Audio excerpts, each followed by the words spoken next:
Welcome to the Mom and podcast, the podcast that helps you make your ellipses count. You know, all the little dots that come after I'm a mom and I'm Suzanne Kearns, a mom and writer, LGBTQ and sex ed advocate. And this week I am soaking in every minute of the last week with our daughter living under our roof. We drive off in a week.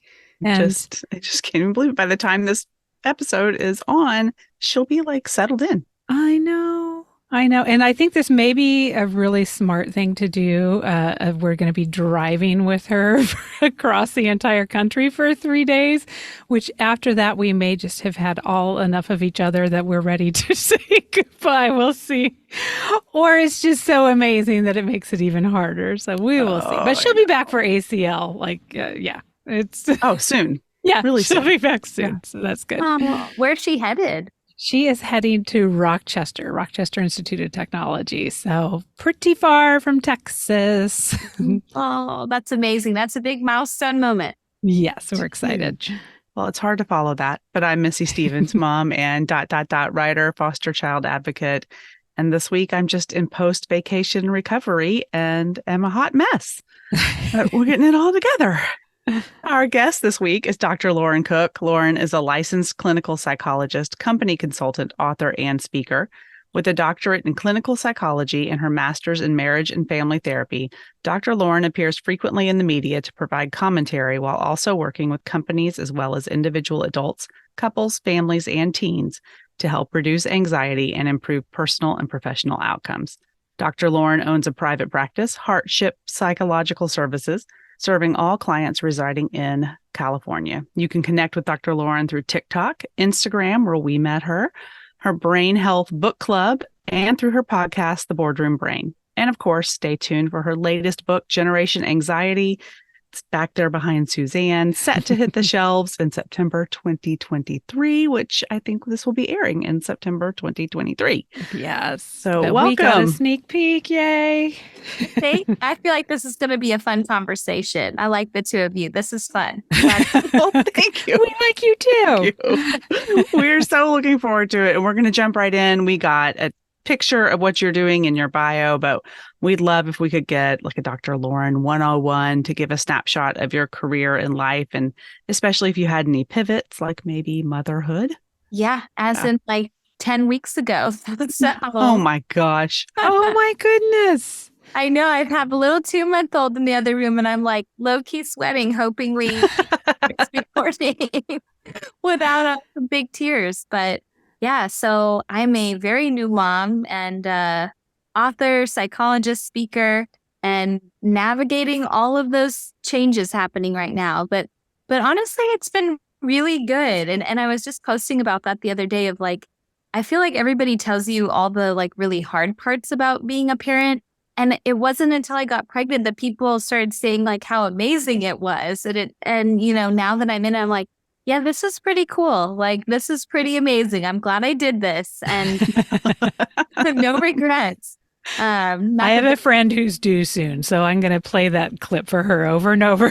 I'm glad I did this. Yeah, it'll be worth it. Yeah. So, and I write about that in Generation Anxiety. Like, there's no perfect time to do a lot of things, especially becoming a parent. Mm-hmm. And so I'm glad I took the plunge, even if I had a book coming out 4 months later. Like that's just the way. That's some timing, isn't it? You had all your babies at once. Yes. I had twins this year, like human baby, book baby, So absolutely. And now, was that a straight line for you then? It sounds like your career has been your path, since college. Is that true, or have there been any pivots in your career as well? Well, I'd say my pivot was more in college. I went in as a biz econ major at UCLA and quickly saw the calculus courses and said, okay, that's maybe not for me. And then I got into journalism, actually. Like I spent some time at NBC News and E! News and thought maybe I wanted to be a journalist. But, there was a part of me that was really wanting to have that like one-on-one experience with people and also not travel quite so much at that time. I mean, new journalists, you got to be ready to move wherever they're going to send you. Right. And so, I thought, okay, I feel like psychology really marries all those components that I want to have, that there's still that storytelling and that narrative piece in psychology for sure. But, really helping people build on their future and how they want to grow in their lives. And so that's what really pulled me into psychology. And I love it. It's been a really, really great path. I haven't met many psychologists that say they regret this career, and I'm included in that. And now, okay, so we want to jump to your new book, which baby number 2, Generation Anxiety, which, I mean, I think every generation has their own anxiety, and we're going to get to that in a little bit. But before we do, I think you addressed very early on in the book something that probably a lot of our listeners may be feeling is it feels like sometimes that everybody has anxiety now. It's just... It used to be so taboo and no one would ever talk about it. But now it's like hashtag anxiety for pretty much everything that's going on in anybody's life. So how do people differentiate if they are just feeling anxious about a particular thing, or if they truly have an anxiety disorder, or they are just a human that is living in 2023? Like how can you tell the difference between these things? Yeah, no, I'm so glad you bring that up, because I was just having a conversation about this the other day with someone that the term almost is getting overused, everything is anxiety. Is it really though, And we talk about what we call the 4 Ds. And I think this is a really helpful way to differentiate. Are you feeling stressed, worried, which is pretty normal from time to time? Or is it something like a generalized anxiety disorder, social anxiety, OCD, something like that? So 4 Ds, here we go. 1, if you yourself are feeling distressed by your experience, if you're worrying about how much you're worrying, right? We call that meta worrying. There's one for you. If you're noticing a deviance, and what I mean by that is if we're looking at a bell-shaped curve, a deviance from the norm. So a norm in your own life, for example, where you're like, ooh, this isn't how I normally operate day to day. I'm noticing like a real increased reaction here. Or deviance in terms of when you're looking at your peers and people around you. Ooh, I'm not noticing that everybody else is having a panic attack when we're out to dinner, for example. Mm-hmm. Third is dysfunction. And I think this one's really, really key to note here. Are you not able to keep up with the obligations in your life? Are you not able to achieve and work towards the goals that you want to do? If there's dysfunction happening. And the last, we've got to normalize this, is if there's any sense of danger. If you yourself are feeling unsafe, if you're waking up saying, I don't want to be here, I don't want to wake up tomorrow, or if you're having thoughts of hurting someone else, if those 4 Ds, components of them are present, that's when we may be meeting more criteria. But I think that's something that is really important for us to talk about because, everybody says, oh, I'm anxious. But do we really understand what that means when we say that? It is such a buzzword now that I don't know anyone who hasn't said they are anxious, and especially in the last, 5 years or so, and particularly in the last 3. And, I think it's so great to give that framework to walk through, like, what is this really doing to your life? Yeah. And it's hard, right? Because I'm on TikTok myself. I love a good psychology TikTok.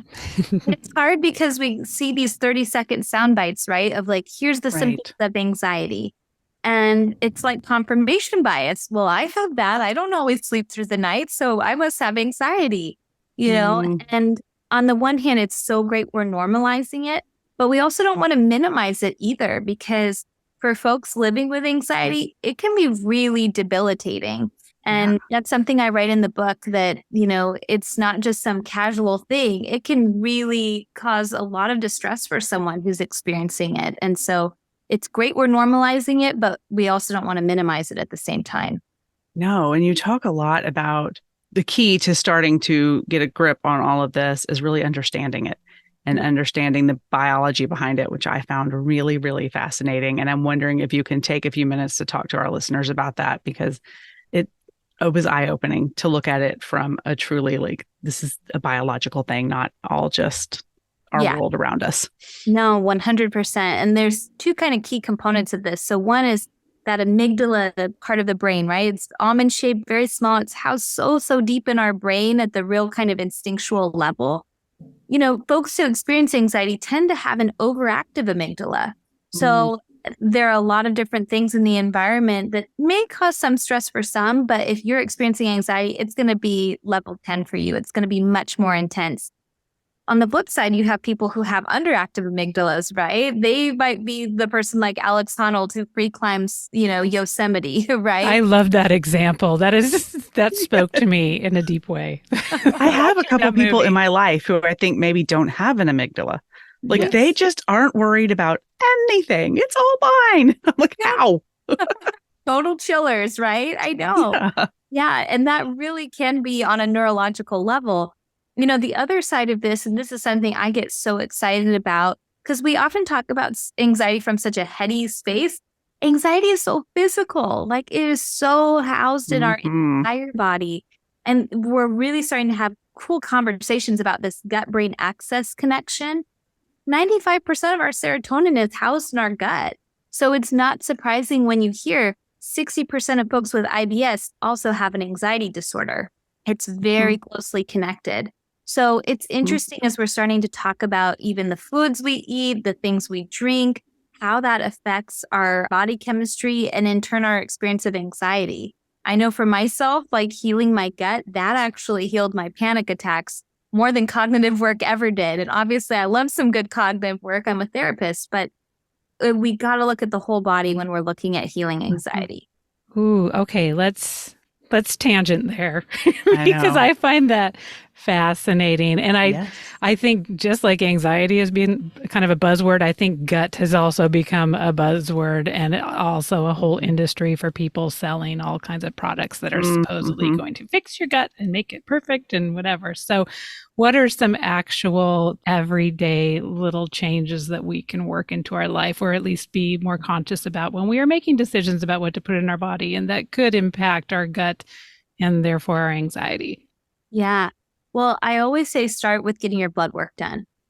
There are so many folks that have not gotten their blood work done, spend thousands of dollars on therapy, and lo and behold, someone had, a B12 insufficiency, for example, which we see a lot of times with people who are vegan, for example. And they'll come in and they'll say, I have all these ADHD symptoms, brain fog, all these things. Let's look at B12. So start with your baseline blood work. That's really important, especially looking at vitamin D. There's a huge percentage of people in this country that are vitamin D deficient. Yep. And that really can contribute to symptoms of anxiety and depression. So we have to look at all these things. Other things that really make a big difference, and this one is so hard for me because I am such a sugar addict. Like that's the thing I really have to work on. Yes. Sugar is so inflammatory in the gut. We have to look at how that impacts anxiety and in turn alcohol as well. It's interesting. There's really a movement lately, sober curious and things like that. People really cutting back on their drinking and in turn seeing that their anxiety often really does reduce in that process.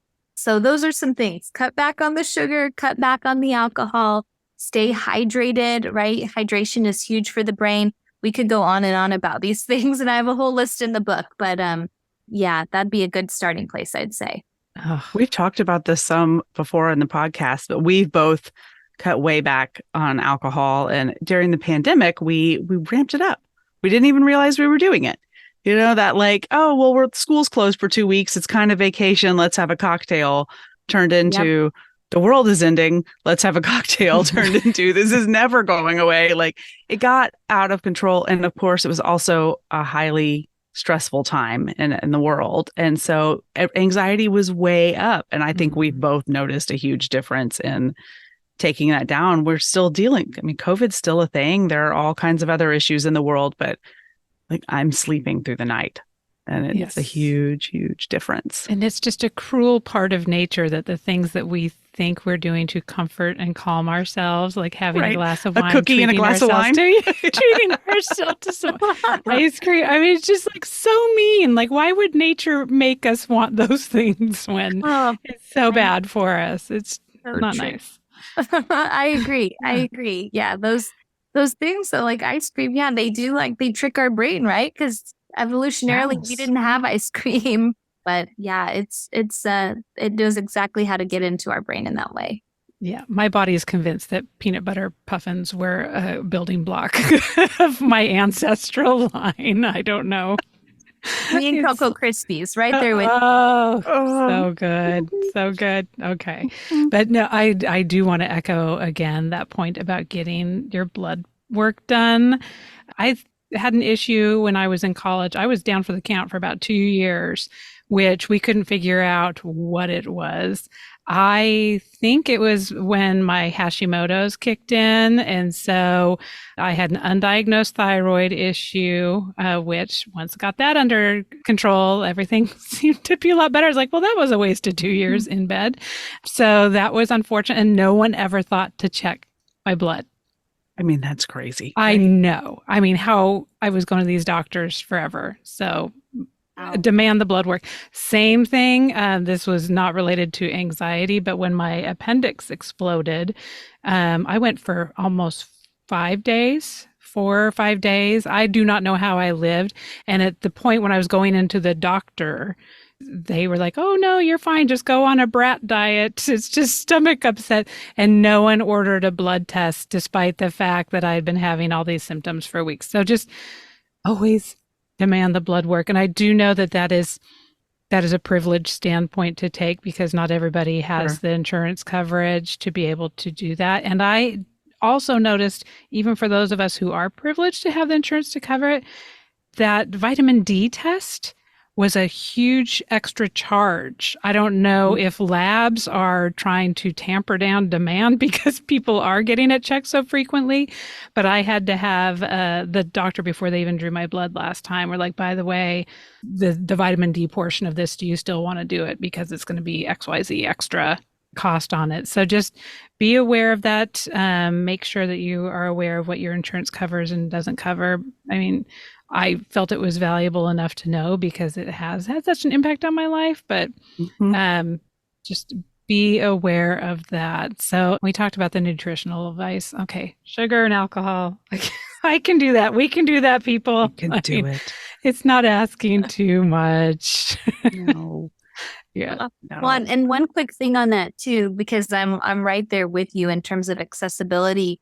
One company that I really like the work that they do on this is called Base, and it allows you to take action to get the blood work that you want for yourself. So you do still have to pay for it, but then you don't necessarily have to go through a doctor to get that information. So that can be a resource too for folks, because I agree, the accessibility is really frustrating, and that's something that we need to absolutely make a change with. Oh, that's we will really get that interesting. information and put that in our show notes so that, because sometimes you do think like, what are my options? I don't know what to do, or your doctor won't order something. It can be very frustrating to be asking and not get it. Yeah. Well, we want to pivot a little bit because we could do 3 podcasts, I think, on just the gut-brain connection. I think it is fascinating, but we have more things we want to talk to you about today. And one of the things we really found interesting in the book is we are Gen Xers and we are raising Gen Zs, but a lot of our listeners are also millennials raising Gen Alphas. And, yes, like you. And we all have these defining moments in our generation that are impacting our anxiety. What should we be thinking about for our Zs and Alphas that we are trying to raise with a healthy brain and body? Yeah, so I write a lot about this in the book, this idea of empowered acceptance, because let's be real, there are a lot of things happening right now that are really scary for our young adults and our kids. I remember distinctly as a millennial, when Columbine happened, and that kind of set off a whole trajectory, where now these things happen on a daily basis. What's really interesting too, when you look at these studies of what people say are defining moments in their generation, almost every generation, obviously Gen Z doesn't have a conscious memory of this, but September 11th was a huge turning point in people's lives of really feeling like the world is unsafe, the world is changing. I mean, that really set a precedent, especially for millennials, being in elementary, middle school, high school, watching this play out on television was very much a turning point in reality. So, as we look at these things, we have to accept what is. We have to talk about these situations that are happening. We can't just put our head in the sand and say, la, la, la, I'm going to, this isn't going on. Even with climate change, right? We can't just ignore that it is in fact getting hotter, right? We are having... It is. especially in Texas. Yeah, we were talking about how hot it is. And we can't just ignore these things. But on the flip side of that, we also have to be empowered in our approach. We have to take action, because what we naturally see happen when people experiencing all these sad, scary events, you feel helpless and you feel hopeless. And that leads to anxiety. And over time, that leads to depression. We don't want people to be apathetic and say, okay, this is just what it is. No, we have to say, okay, I see this for what it is, and I'm going to do something about it. That's something I get especially excited about with Gen Z. I mean, we'll see what happens with Gen Alpha, but Gen Z, they are like, like, I am not going to stand by and just watch the ship go down. Like, right. I'm going to rebuild the Titanic as it's sinking kind of deal. Yeah.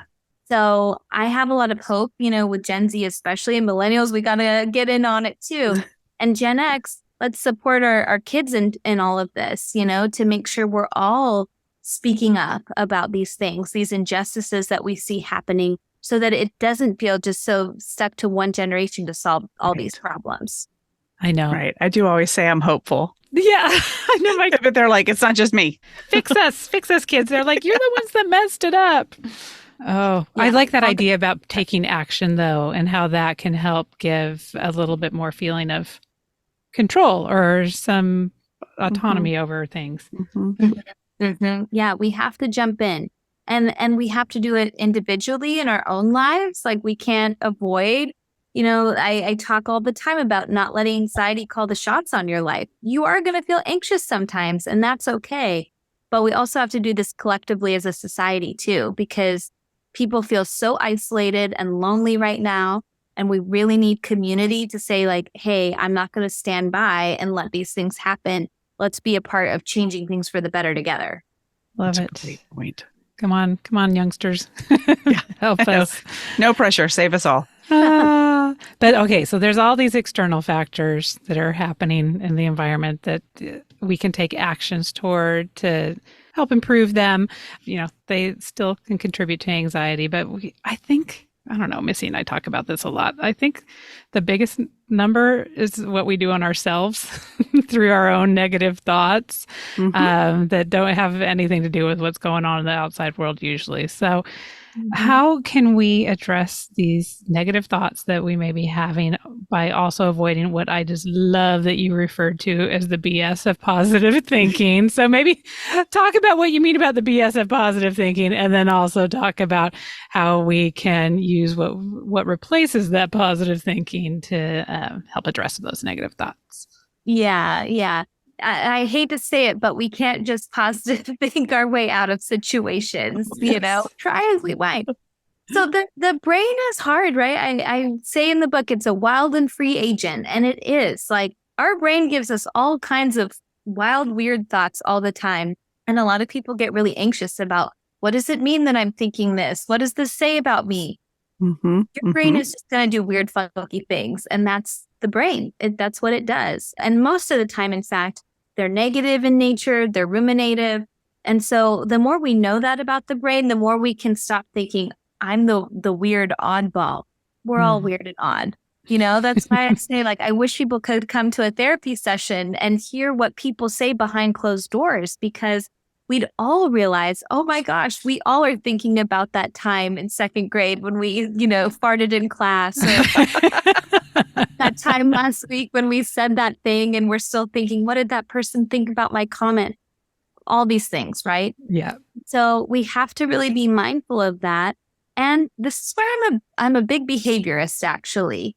You have to take action in your life to show yourself that you can live with anxiety, that you are capable. So many people have really bad imposter syndrome because they let their brain just absolutely call the shots on their life. And the brain's going to tell you all the time, you're not ready, you're not smart enough, you're not good enough, blah, blah, blah. And you have to say to yourself, okay, I feel anxious, I feel scared. That's okay. I don't need to let that stop me from asking that person out on a date or talking to my boss about asking for a pay raise. And what's really cool about all of this is that the more you do it, the lower those waves of anxiety are going to be. It's going to get easier over time, and you ride out those waves and see, oh, I did get through that. The world didn't end. I survived. And then the brain starts to buy in and say, oh, okay, maybe you can do this. So that's why I'm a behaviorist more than a positive thinker. You have to show yourself the evidence and then the brain will buy in. I love that so much. And I love what you've said about like if other people could hear what was going on in therapy sessions. Like I think because we are more and more isolated and the last few years have been incredibly isolating, you start to get in your head and you're like, I am the only one. I had a conversation the other day where a friend just was telling me about something happening in her marriage, not devastating world-ending stuff, just marriage stuff happening. But I hadn't had a conversation like that in a while. And it made me realize that like I had forgotten that that's just normal stuff in a marriage. So the last time that I had a moment like that with my partner, I was thinking, well, that's it. We're probably, we've been married all these years, but we're probably not going to make it one day more because he's driving me crazy. And you have to have those conversations. If you can't get to a therapist individually, what do you recommend for people who are feeling isolated and maybe don't have the access to a therapist or the means for a therapist? Like, are there things to do? Oh, yeah. Yeah. We need to be having real talk with our friends. I had a similar situation with one of my besties, Hannah, where we really got real with each other. And we need that. So much of the time we're so just starved on small talk with each other. It amazes me. Sometimes I'll go out to a meal with like on a couple's date and we'll just talk the whole time about what are we watching? What are the cool restaurants in town? Okay, that's fine. But like, we're not really going deep and getting to know each other. My husband's like, well, Lauren, that's because you're a therapist. I'm like, I don't know. We really have to get vulnerable with each other and like see each other on a deeper level. So I think we're kind of starved socially in that way. And, I do think, not to be too cliche here, but I do think social media plays a part in that, where people really just post the highlights of everything that's going well in life. Or they're posting the real like deep lowlights too, and not always the ordinary mundane, of like sometimes life is boring and that's okay. I think sometimes we feel like we need these extremes, and the reality is, a lot of the time it's a normal boring Tuesday, and that's okay. That doesn't mean your life is not amazing and wonderful at the same time. Well, speaking of normal, boring Tuesdays, one of the things that you bring up in the book is this idea of all the what ifs and how they can keep us from trying new things. And then eventually that can turn into then regret for the things that we did not try and we wish we had tried. And I haven't mentioned this for a while, but for a long time I was talking about how there are so many things that I did not do just because I didn't know where I was going to park when I got there. Like that was one of my big hangups of what ifs, of like, what if I get there and there's no parking, or what if I get there and and the most ridiculous thing. But I feel like admitting that, like, hopefully will let other listeners know that, that's just normal. Some people get hung up on really ridiculous things that make no sense, and that, it's a really real worry. I know, but you can problem solve your way out of that in about 5 minutes. But for some reason, I managed to use it to stop from doing or even thinking about doing some things that could have been really fun. So how do then you do it a lot in the book. For people who have not read the book, talk about reframing these what ifs so that you can try some things that you might really love doing, and also just get rid of the potential future regret of not having tried them. Yeah. Well, I think one thing is really important to know that people are capable. Obviously we all have different things that can get in the way, different things that can make it difficult, right? We have to acknowledge different varying ability levels, of course. We also have to remind ourselves, though, like, I have capabilities. I can do different things that maybe my anxiety is telling me that I can't do. And this part, I think, is really important. I can handle discomfort. We really have gotten to a place, I think, a lot of times of like, I only want to feel comfort. And a lot of that growth happens in the discomfort, and we can live through the discomfort. I see this a lot of times in therapy too. People will experience those things that they're afraid of. They'll face it either on purpose, like how I have faced my fear of throwing up in therapy actively, or the things that maybe they didn't plan, but here it is. Your partner broke up with you, and now we're sitting in the muck of that. Right. People are often really surprised of like, oh, wow, like, yeah, this sucks, but like, I'm living through it. I'm getting through it. And our brain, that anticipatory anxiety can be so hard for people sometimes and feel like I could never get through if this and that were to happen. Well, it happens. And then they're kind of surprised of like, oh, I'm actually functioning. I'm getting through it, even though it is hard. And so I think that's important for us to remember too, that we can sit with discomfort. And it's often in the discomfort that sometimes really cool, good things come out of that too. I want to get that on a t-shirt. We'll put that on a pillow for you, Missy. I can handle discomfort. I always want to needlepoint certain things on pillows. That we'll have guests that say things, and I'm like, that's my pillow this week. I love it. And like the growth happens in the uncomfortable stuff. It's really important to remember. I do want it tattooed on my forehead because we don't want to be uncomfortable.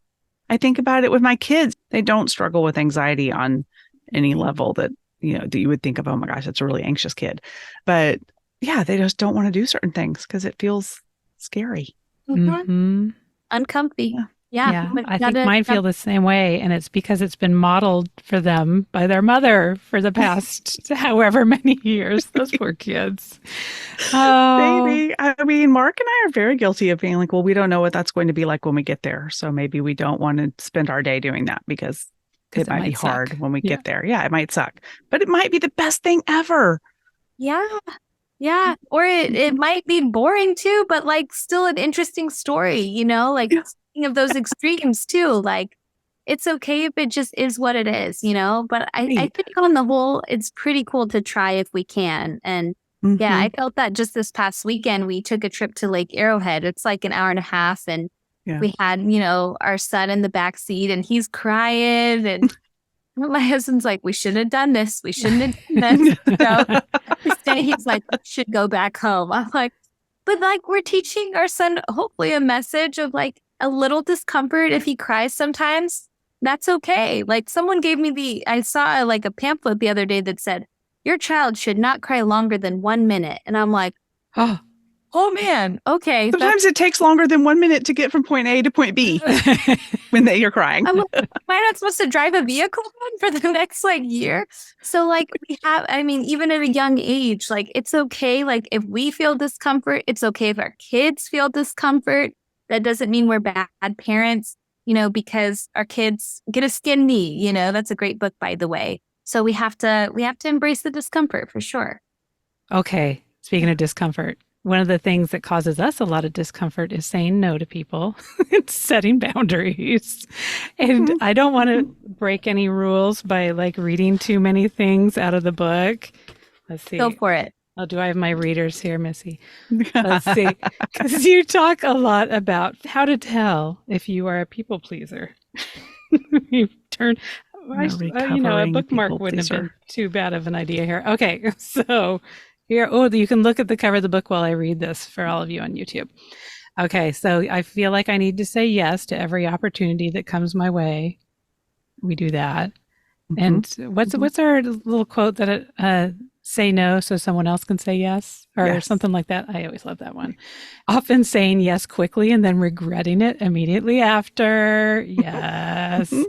Having trouble confronting others when I'm upset, or pretending to agree when internally I really disagree with what's being said. Oh my gosh, I'd rather feel overwhelmed than disappoint someone. Check. That used to be me. That is my husband to a T.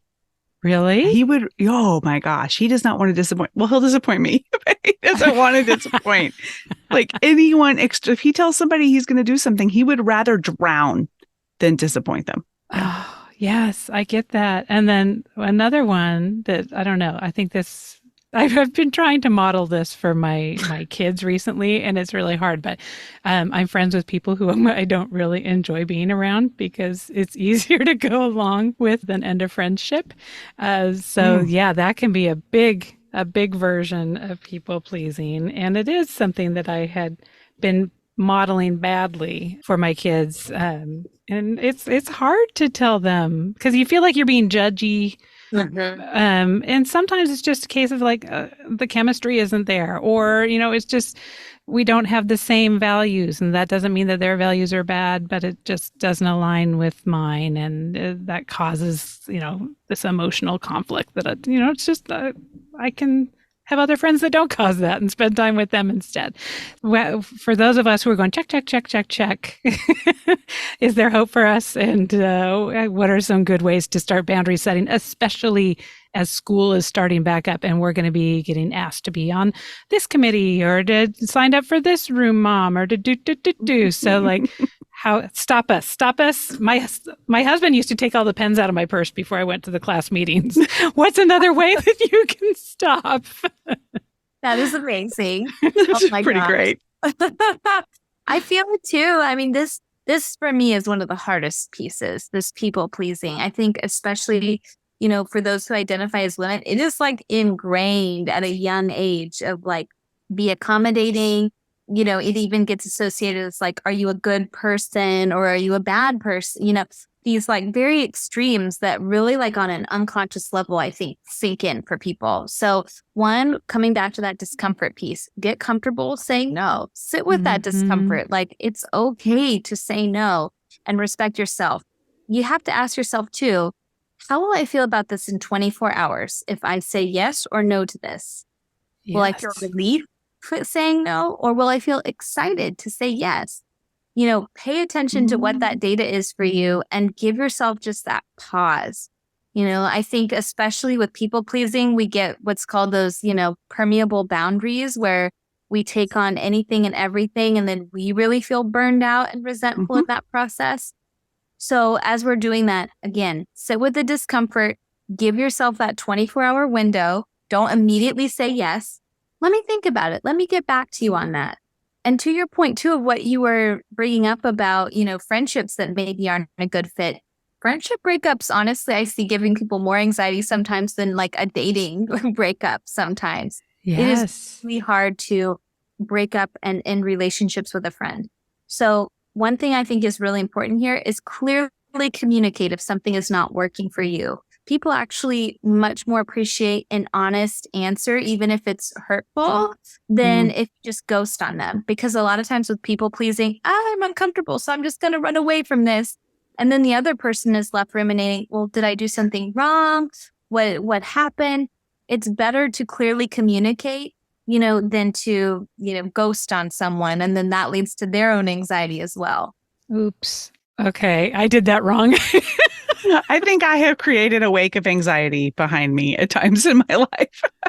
Oh my God. Floating in the waters. But Just like, I can't handle that anymore. I'm gone. But then I leave behind me this mess. And yeah, it's really hard for a people pleaser to be upfront and communicate and say, this is not serving either one of us anymore. Yeah. And that's okay. Yes. It's okay. And I love the idea, sitting in the discomfort of no's and having enthusiastic yeses. It's so funny because that's one of the main rules, not a rule, but for like comprehensive sex ed, is to like have an enthusiastic yes. If it's not an enthusiastic yes, it's a no. And so I think that rule should apply through everything. And I think that's another important lesson for kids to get. It's not just about sex ed. It's about ed for all things in life, that if it's not an enthusiastic yes, then it's a no. That's and right. the taking the time to answer. I just think that needs to become standard. Whatever it is, no one should ever demand an answer of you right away. If you say I need 24 hours or a week or whatever it is to look at this, then that's the gift you ought to be given.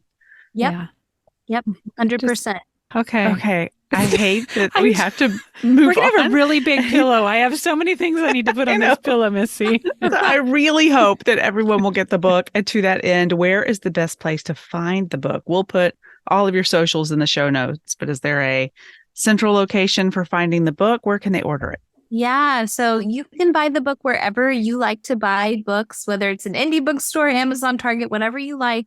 If you go to drlaurencook.com, you'll see the Generation Anxiety page there, and there's all different things that you can do, free downloads and things like that to build off the book. But yeah, I'm so excited for people to get their hands on it. September 19th is the day.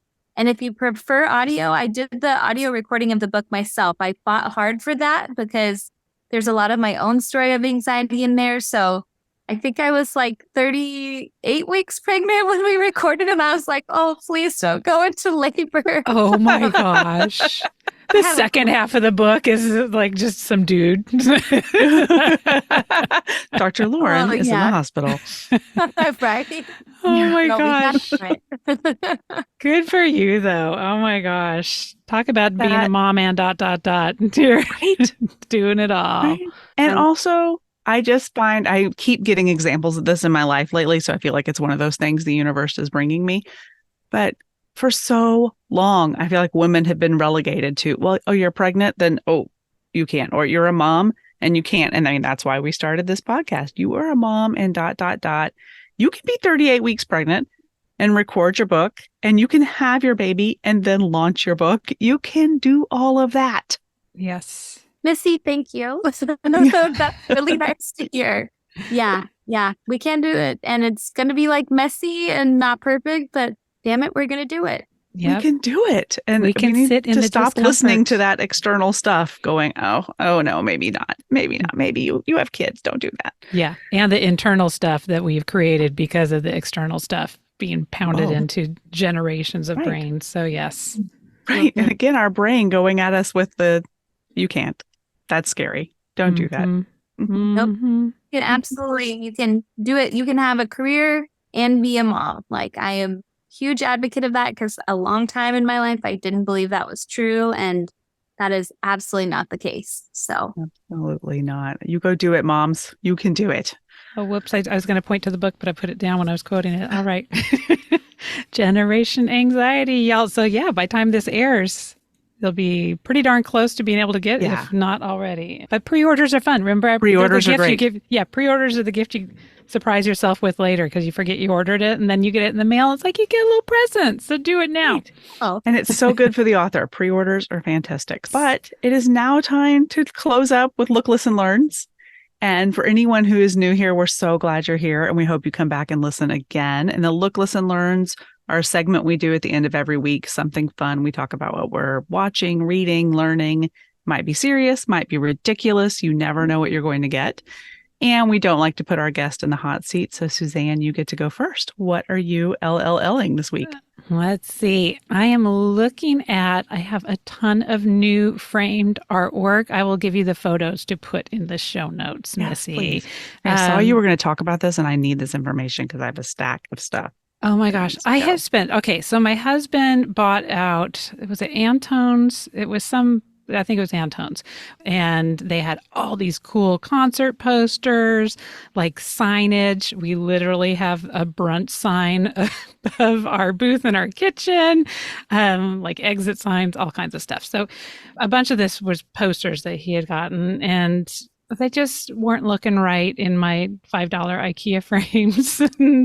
and, especially we had this Willie Nelson one that was over the fireplace that it needed a little something special to highlight it. And I had been looking through secondhand stores and Goodwill, and like some would be kind of the right size, but like, what are you going to do with the matting and blah, blah, blah, or not quite right. So I just was Googling like vintage frames in Austin, and I came across Vintage Framing Studio, it's one woman. She works out of her garage. And so she basically goes and gets all the good stuff from either, I think she said she clears them out of like, what are those things called, the storage units when people are cleaning stuff out. She'll go and get it from there, or she'll get them from consignment shops. And so she just has all these frames that you can choose from. And then if anything doesn't quite fit right, she also does the matting, and you can choose all the different custom matting to go with it. And of course, if you're like me, you have a lot of frames that have broken glass in them. So she'll cut the glass, and she'll reuse glass from other things. So it's a lot of reduce, reuse, recycling going on. I love it. And so we just went there. It was hot, but because it's in her garage. I'm writing it down. Not like I won't have access to this information later, but I'm writing it down right now. But so we just went through and she pulls out a bunch of ideas. You kind of say what you're looking for. And of course, she's pretty familiar with what she's got. And she'll pull out some stuff. And she's got like all the little swatches of the different matting that you can choose from. So you can mix and match. And so like 2.5 weeks ago or so, we just took everything. We're like, here it is. And we found a frame for everything. We had probably That's 7 awesome. pieces, I think. So we were shocked that we were able to find something for everything. But she's so, I don't want to say loosey goosey. She's kind of Austin, like in the sense that like we just handed over all these prized posters to her, and she wrote something kind of like on a little steno pad, like, oh, it's going to be about this much, and she showed it to us. That sound okay? And no receipt, no everything. We drove away. Chris is like, we are never seeing those again. And that was our big joke for a couple of weeks. We're like, yep, those are on eBay right now. Like, we're never going to see them again. But nope, she's legit. Oh, good. Because I have a stack. I probably have 10 pieces that need to be done. And I've been dragging my feet on it because it's expensive. Oh, and that was the other thing. We did all these pieces. I think it was like $300.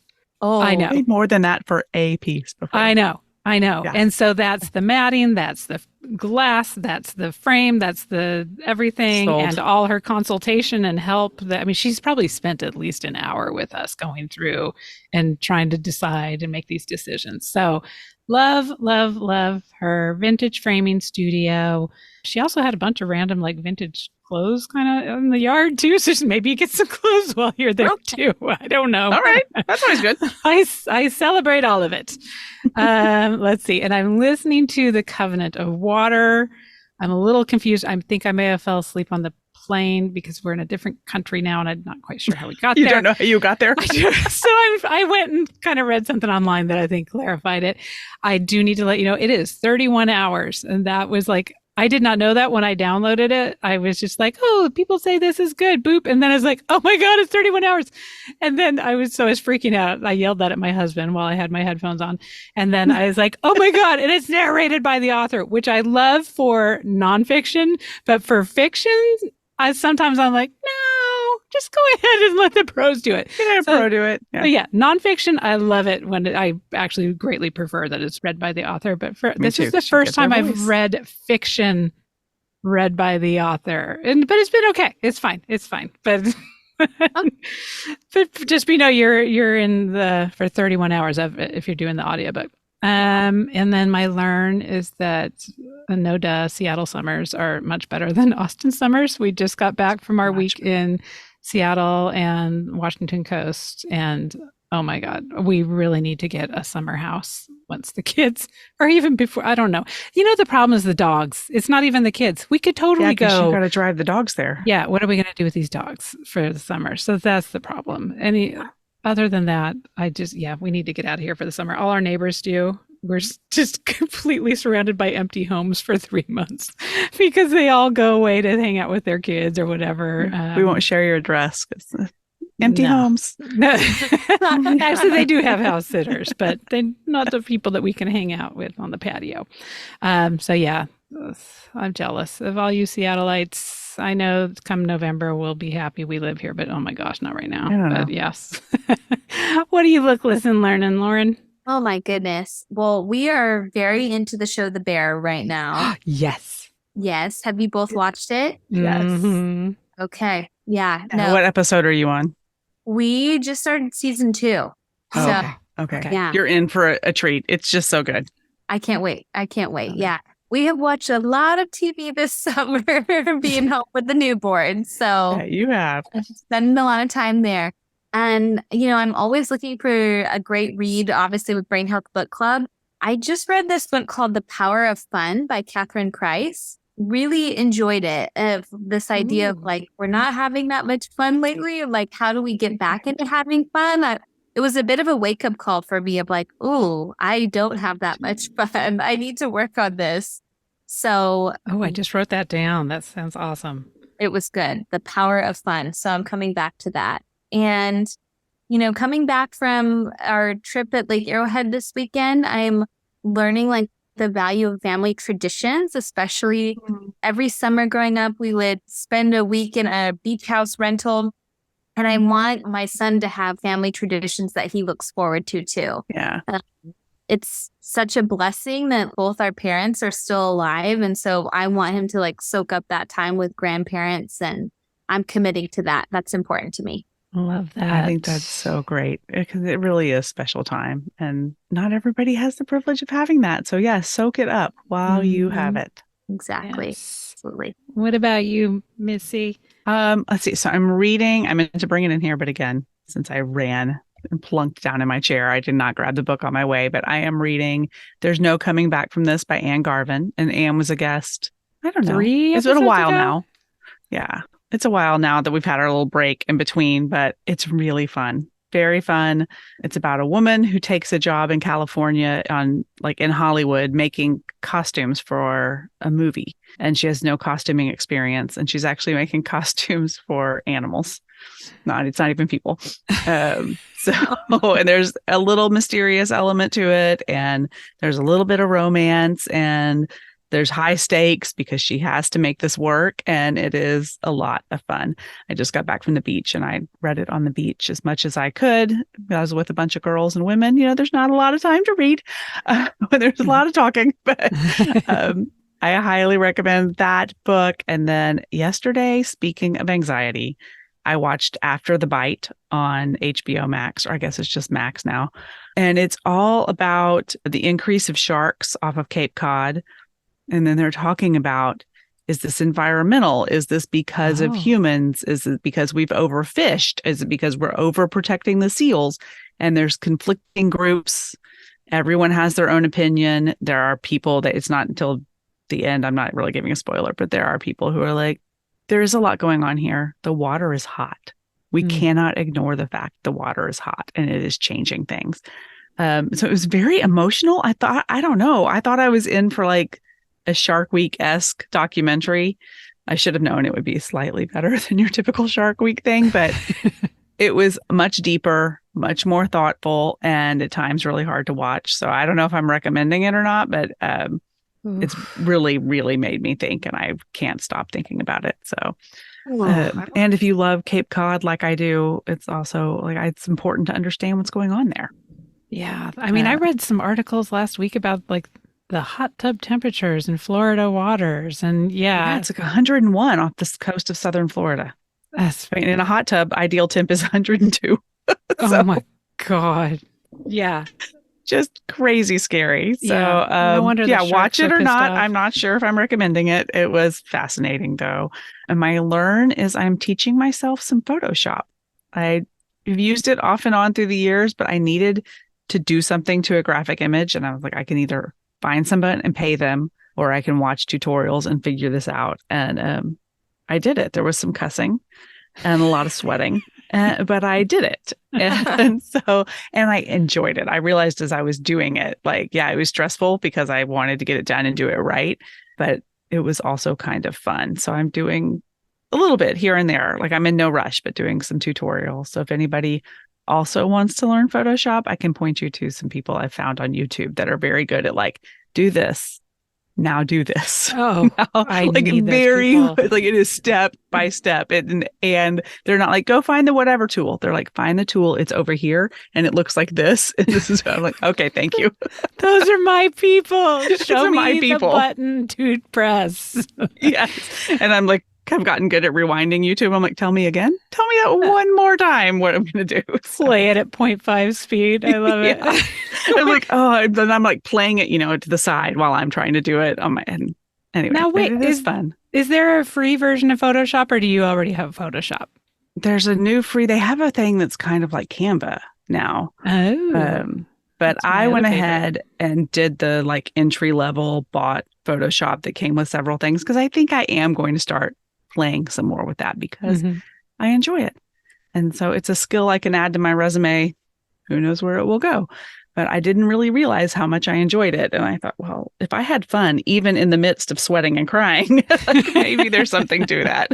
You can sit in the discomfort. See, that's where the growth sit happens, in the discomfort. Missy. That's true. That's true. You did it. Oh my gosh. All right. Well, we have listened, learned some good stuff. The power of fun. Yeah. And what was our guest? Oh, the real simple editor. Oh, Van Ogtrop.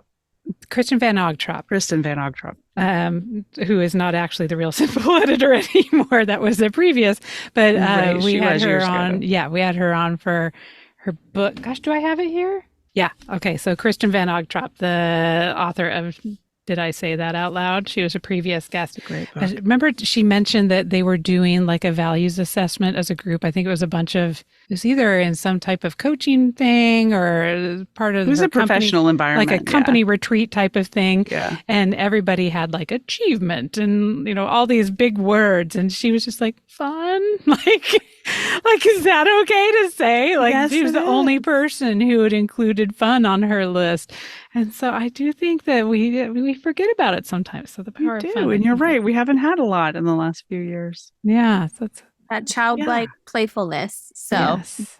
I think And it's Brene Brown. Yeah, it's Brene Brown says the opposite of work is not rest. The opposite of work is play and fun.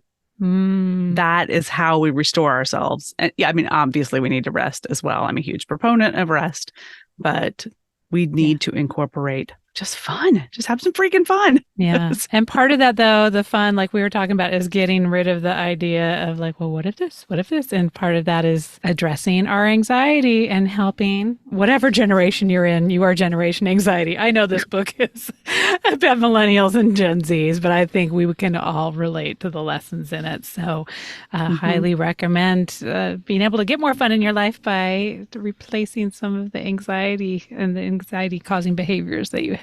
So thank you for helping us being do that. here, especially being here with a baby in the next room. It's impressive. I think we made it. I didn't. You did. So I think he napped through and my cat was quiet. So I've got a Siamese too. So that's a win as well. So Yeah. That's awesome. I am shocked we did not see any cat butt during this interview because that's usually what happens. I know I've got my little like yogi cat up here, but the Siamese Mochi been off to the side right now. He chilled out too. Oh, awesome. That's Well, good. awesome. High five to all the kitties and babies who are cooperating so that moms can get stuff done today. That's There right. you go. Speaking of which, I got to go find some of my kiddos. My daughter has had her license forever and has never had a successful filling up her car with gas trip.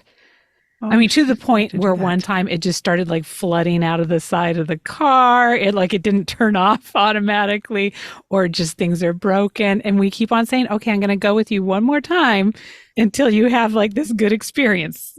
And it has not happened yet. So I got to do one more so she can go to a movie. She's going to college next week. She's got to be able to get her own gas. So Yes, she does. So we are going to sit in the discomfort of trying to get gas in that car. So wish us luck. Thank you so much for joining us. It was so nice meeting you. And thank you for the book. Great rest of your day. Yes. And thank you for the book. It's fantastic. Yes. Thank you so much. Thanks, Susanna, Missy. Good to be with both of you. You too. Have a good week. Bye. Bye-bye. Thank you so much for joining us for the Mom and ... podcast. We hope you enjoyed today's show. And if you know someone else who could benefit from the episode, please be sure and share it with them. And while we're begging, please subscribe and rate us wherever it is you listen to podcasts. You can find links to all the things we discussed today in our show notes or over at our website, momandpodcast.com, with the A-N-D spelled out. In between shows, find us over at the socials, including our private Mom and Community Facebook group. The links to that group and all of our socials can be found at momandpodcast.com. Thank you so much for your support. We appreciate you more than you know. Now go out there and make your ellipses count.